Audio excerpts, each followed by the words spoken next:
আসসালামু আলাইকুম। Hello everyone, welcome to শেষ সকাল ব্লগ। সবাই কেমন আছেন? আশা করি দেশ বা দেশের বাইরে যে যেখান থেকে আমার এই ভিডিওটি দেখছেন, আমার সকল প্রিয় আপু ও ভাইয়ারা সকলে ভালো আছেন, সুস্থ আছেন। আল্লাহর অশেষ রহমতে এবং আপনাদের দোয়ায় আমিও ভালো আছি, আলহামদুলিল্লাহ। তো ভিউয়ার্স, এই তো এখন প্রায় 10টা বাজে, সকাল 10টা আর কি। আর আমি সকালবেলা উঠে আমার সমস্ত কাজকর্ম, ঘর গোছানো, নাস্তা করা, সব কিছু করে নিছি। আপনাদের ভাইয়াও চলে গেছে। তো ভিউয়ার্স, এই যে গত একটা ভিডিওতে শেয়ার করেছিলাম, আপনাদের ভাই আমাকে একটা টিয়া পাখি গিফট করছে, আর ওর নাম কিন্তু সোনাই। তো সকালবেলা থেকে আজকে সোনাই অনেক ডাকতেছে। জানালার পাশে রাখছি ও ইয়েটা, মানে ওর খাঁচাটা।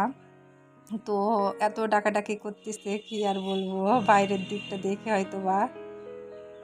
তো এই খাঁচাটা মানে ওকে কিনে নিয়ে আসছে, ওর সাথে দিছে, তো এই জন্য খাঁচাটা ছোট হয়ে গেছে। তো আপনার ভাইয়েরা বলছে একটা বড় খাঁচা নিয়ে এসে দিতে।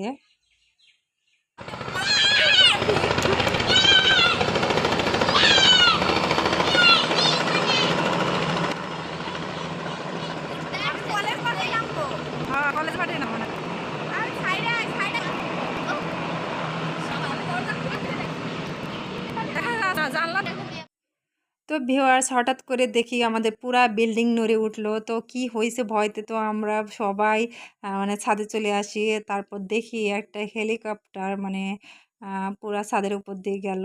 সম্ভবত এখানে আশেপাশে কোথায় কাজে আসছে কিংবা ল্যান্ড করবে, এই জন্য।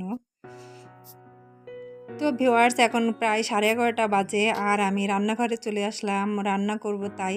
তো আপনাদের ভাইয়া কিন্তু কিছুক্ষণ আগে আমার বাজার করে দিয়ে গেছে। তো সে বাজার থেকে আজকে 2টা ইলিশ মাছ নিয়ে আসছে। তো এখন আমি মাছ 2টা সুন্দর করে মানে কেটে কুটে নেব।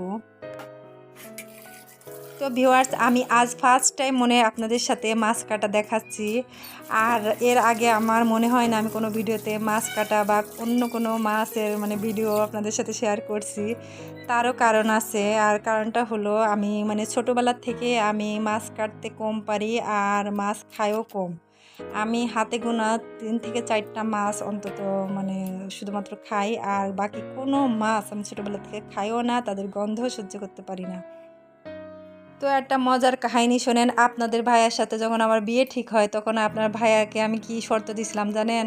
আমি তারে বলছিলাম যে আমি সংসারের সমস্ত কাজকর্ম সব করতে পারবো, সব কিছু রান্নাবাড়া করতে পারবো, কিন্তু আমি মাছ কাটতে পারবো না আর মুরগি কাটতে পারবো না। কারণ এখনও পর্যন্ত আমি মুরগির পেটের নাড়ি ভুড়ি এগুলো দেখলে আমার মানে কেমন জানি লাগে। আর এই যে মাছ কাটা, তো আপনার ভাইয়া হাসছিল আর বলছিল ঠিক আছে, তোমার ওগুলো করতে হবে না। কিন্তু বিয়ের পরের দিনে কি করছিল জানেন? এতগুলা ছোট মাছ এনে ওর বাড়ির মানুষ আমার কাটতে দিছিল। তো যাই হোক, তবু আমি ট্রাই করছি, মানে চেষ্টা তো করছি বলেন। তো আসলে কি, বিয়ের আগের আর বিয়ের পরের জীবনের ভিতর বহুত তফাৎ আছে। আর বিয়ের আগে আমার বাসার মানুষ, আমার মা, আমার বোন, যেহেতু তারা ছিল আর তারা দেখতো যে আমি মাছের আষ্টে গন্ধ সহ্য করতে পারি না, সেহেতু তারা আমার কখনো এসব মাছ কাটা বা এসব করাতে আমার ফোর্স করে নাই। মানে যতটুকু আমি নিজের ইচ্ছায় করছি বা শিখছি সেইটুকুই, কখনো তারা বলে নাই। আর সবচেয়ে বড় কথা হচ্ছে আমার বড় বোন ছিল, এই কারণে আমার অতটা সমস্যা হয় নাই। আর বিয়ের পর এমনিতে সব মেয়ে মানুষ ঠেলায় পরে ঢেলা ভাঙা শিখে যায়, আমিও সেই রকম ঢেলা ভাঙা শিখে গেছি।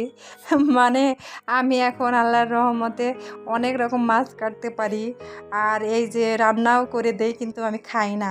কিন্তু এই যে ইলিশ মাছটা না, আমার ছোটোবেলা থেকে অনেক অনেক বেশি ফেভারিট, বুঝছেন? এই মাছটা আমি কাটতেও পারি, রান্না করতে পারি, খাইতেও পারি। আর এমনিতে এখন আমি ছোটো মাছও কাটতে পারি আল্লাহর রহমতে, অন্যান্য অনেক মাছ কাটা শিখে গেছি।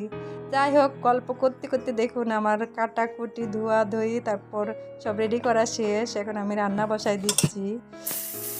তো আমার প্রিয় সকল আপু ও ভাইয়ারা, যারা আমার গল্প শুনতে শুনতে এই পর্যন্ত চলে এসেছেন, তাদের কাছে রিকোয়েস্ট রইল, প্লিজ আপনারা ভিডিওতে যদি লাইক দিতে ভুলে যান, এক্ষুনি একটি লাইক দিয়ে দেন, আর আমার ভিডিওটি ফুল ওয়াচ করে দেবেন। আর আমার যে সকল আপু ও ভাইয়ারা আজকে আমার চ্যানেলে নতুন ভিজিট করেছেন, যদি আমার ভিডিওর কোনো একটি অংশ আপনাদের ভালো লেগে থাকে, আপনারা আমার চ্যানেলটি সাবস্ক্রাইব করে পাশে থাকা বেল আইকনটি অন করে দিবেন, আর সব সময় আমার পাশে বন্ধু হয়ে থেকে যাবেন। তো আপু ভাইয়েরা মানে আপনাদের সাথে আমি কিছু কথা শেয়ার করতে চাচ্ছি। আমার এমনটা হচ্ছে কেন আমি বুঝতেছি না। মানে প্রতিদিনই আমার চ্যানেলে অনেক অনেক আপু ভাইয়েরা আপনারা যারা মানে কমেন্ট করতেছেন যে আপনারা নিউ সাবস্ক্রাইবার। তো নিউ সাবস্ক্রাইবার এই কমেন্ট আসতেছে, কিন্তু আমি দেখা গেল আমিও অনেকের সাবস্ক্রাইব করে আসি, কিন্তু আমার না একটা সাবস্ক্রাইবারও বাড়তেছে না। আমি বুঝতেছি না, মানে যাই হোক ভিউ বা লাইক যাই আসুক না কেন, কিন্তু সাবস্ক্রাইবার একটাও আমার বাড়তেছে না। এটা নিয়ে তো আমি মহা টেনশনে আছি, কোনো সমস্যা হলো নাকি তাও বুঝতেছি না কী করব। তো এত কষ্ট করে ভিডিও বানিয়ে সে ভিডিও ছাড়তেছি, কিন্তু সে ভিডিওতে লাইক ভিউ বা হচ্ছে সাবস্ক্রাইবার যদি না আসে তো মানে খারাপ লাগারই কথা। আর ভিডিও জানি না একেবারে কি খারাপ হচ্ছে বানানো না কি ভালো হচ্ছে, আপনারা কমেন্টে অবশ্যই জানাবেন। যদি আমার ভিডিওতে কোনো ভুল ত্রুটি হয়ে থাকে প্লিজ আপনারা আমাকে কমেন্টে জানাবেন বা জানিয়ে দিবেন, তাহলে আমি হয়তো বা শুধরে নেওয়ার চেষ্টা করব। আর এই যে কথা বলতে বলতে কিন্তু আমার এদিকে ভাজিটাও হয়ে গেছে, আমার রান্না অলরেডি শেষ। তো আমার প্রিয় আপু ভাইয়ারা, আমি কিন্তু আপনাদের প্রত্যেকের যার যার ভিডিওতে কমেন্ট করে আসি তাদের কিন্তু আমি অবশ্যই সর্বপ্রথম লাইক করে আসি, তারপর কমেন্ট করে আসি।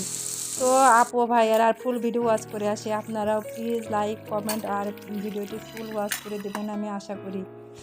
তো এই আর কি, আমি কিন্তু প্রতিদিন ভিডিও ছাড়ি না, আমি কিন্তু এখন একদিন পর পর একটা ভিডিও ছাড়ি। আর আরেকদিন কিন্তু আমি সবারকে মানে সাপোর্ট করে আসি। ওই দিন আসলে কি করি জানেন, আমি এত প্রেশার নিতে পারি না মাথায়। একদিন ভিডিও বানাই ছাড়ি, আরেকদিন আরামসে বসে বসে সবার ভিডিও দেখি আর ভিডিওতে লাইক কমেন্ট করে আসি।